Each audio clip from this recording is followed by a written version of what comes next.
इसीलिए अधिक मास के शुक्रवार का जब प्रदोष पड़े, जिसको कहते हैं शुक्र प्रदोष, शुक्रवार की अगर प्रदोष पड़ती है तो शिव नीलकंठ पर विराजमान होते हैं।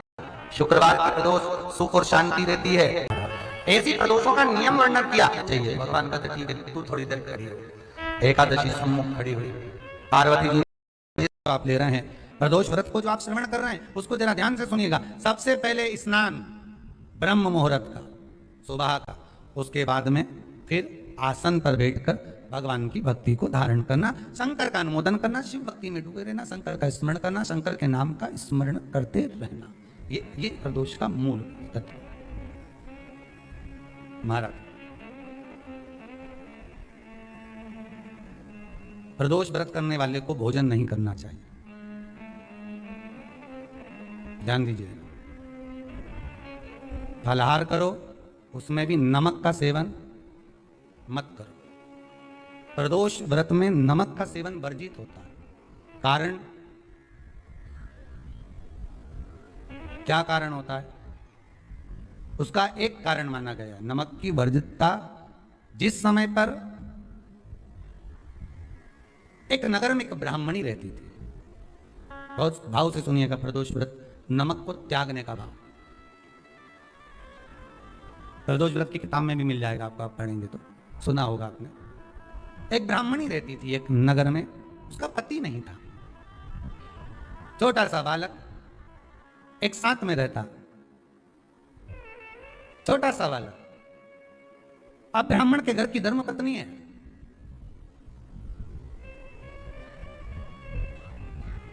ब्राह्मण कर्मकांड करने वाला, पूजन करने वाला, पाठ करने वाला, अनुष्ठान करने वाला, पूजन करने वाला, मंत्र जाप करने वाला, भगवत भक्ति में डूबने वाला। ब्राह्मण तो चले गया, ब्राह्मणी बच्चे के साथ रह रही, क्या करे वो? अकेली निवास कर रही, अकेली रह रही है। और ब्राह्मणी बच्चे के साथ भ्रमण करती रहती, घूमती।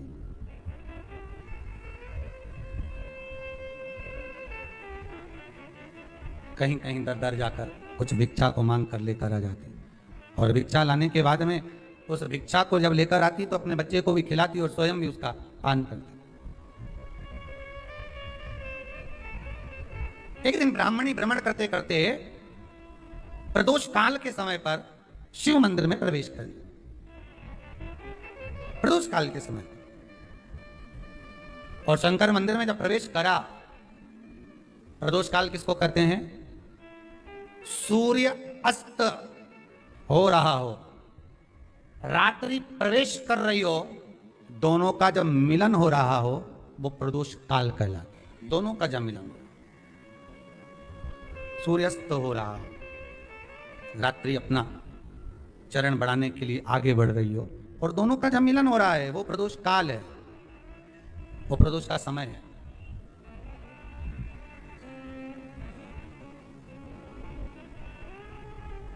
ब्राह्मणी मंदिर में प्रवेश कर रही, जब ब्राह्मणी मंदिर में प्रवेश करी, मंदिर के अंदर पहुंची, प्रदोष काल का समय था, प्रदोष का समय चल रहा था। और प्रदोष काल के उस समय में, प्रदोष काल के उस समय में जब ब्राह्मणी ने देखा कि कोई भगवान की भक्ति में लगा हुआ है, भगवान के रसतत्व में डूबा हुआ है, आज ब्राह्मणी के पास में कुछ पदार्थ नहीं है, अपने बच्चे का पेट भरने के लिए कुछ सामग्री नहीं है, और कुछ आस लेके वो प्रवेश करिए, कुछ आस लेकर वो अंदर प्रवेश कर जाती है।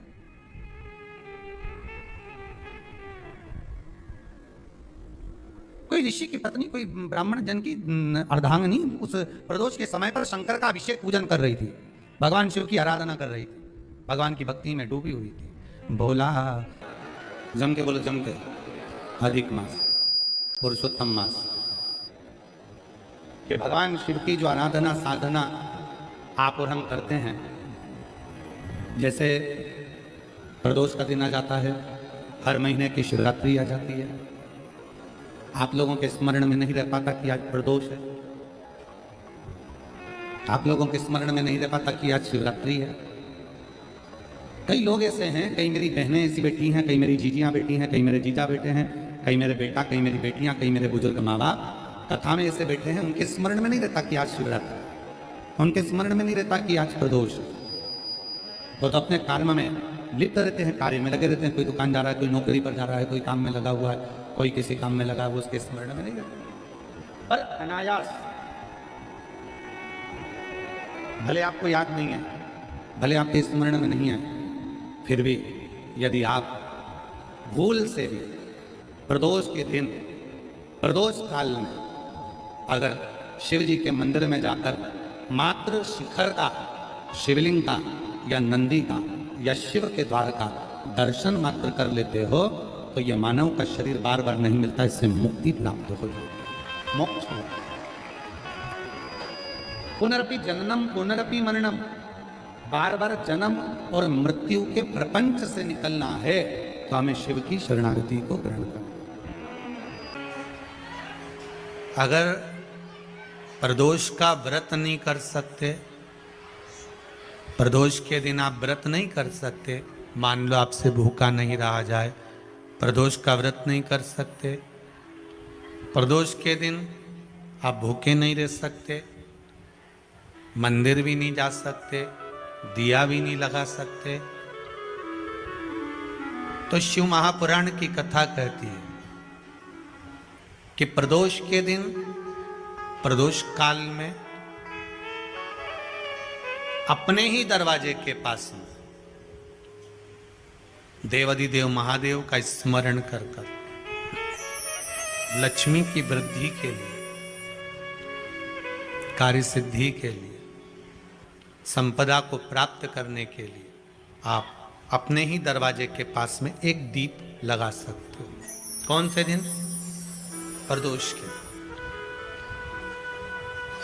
एक बात और अच्छे से समझ लीजिए, जो बच्चे चिड़चिड़े होते हैं, चाहे घर में बेटे हों, बहुएं हों, सास हो, ससुर हो, परिवार में छोटे छोटे बच्चे हों, चिड़चिड़ प्रवृत्ति करते हों या चिड़चिड़ा स्वभाव हो, जरा जरा सी बात में क्रोध आ जाता हो, बोलने का भान नहीं रह पाता हो, शब्दों के बाण चलते हों, तो महाराज प्रदोष के दिन, प्रदोष काल में बेलपत्री के पेड़ के नीचे एक, जो पत्ता आपके पास में हो, पान का मिल जाए तो पान का, पीपल का मिल जाए तो पीपल का, बेलपत्र का मिल जाए तो बेलपत्र का, उस पत्ते पर मात्र थोड़ा सा शहद और 7 दाने चावल के रखकर घी का दिया लगा दो महाराज, और थोड़ा सा जल हाथ की अंजलि में लेकर भगवान देवाधिदेव महादेव का स्मरण कर कर कि इस बेलपत्री के वृक्ष के नीचे माता लक्ष्मी, पार्वती, सरस्वती विराजमान है। इसी बेलपत्री के पेड़ के नीचे मेरे देवाधिदेव महादेव का 12 ज्योतिर्लिंग का स्वरूप प्रकट है। उनका स्मरण कर कर जल चढ़ा दीजिए और उसका स्मरण कर लो जो चिड़चिड़ प्रवृत्ति करता हो, क्रोध करता हो, जिसको बोलने का भान नहीं होता हो, सम्मान नहीं देता हो, अपशब्द कहते हो, उनका स्मरण कर कर आप छोड़ेंगे। एकदम एक प्रदोष करेंगे, दूसरे प्रदोष तक तो आपको कोई दिक्कत ही नहीं है। 2-3 प्रदोष कर कर देखिए, बाबा कृपा करें।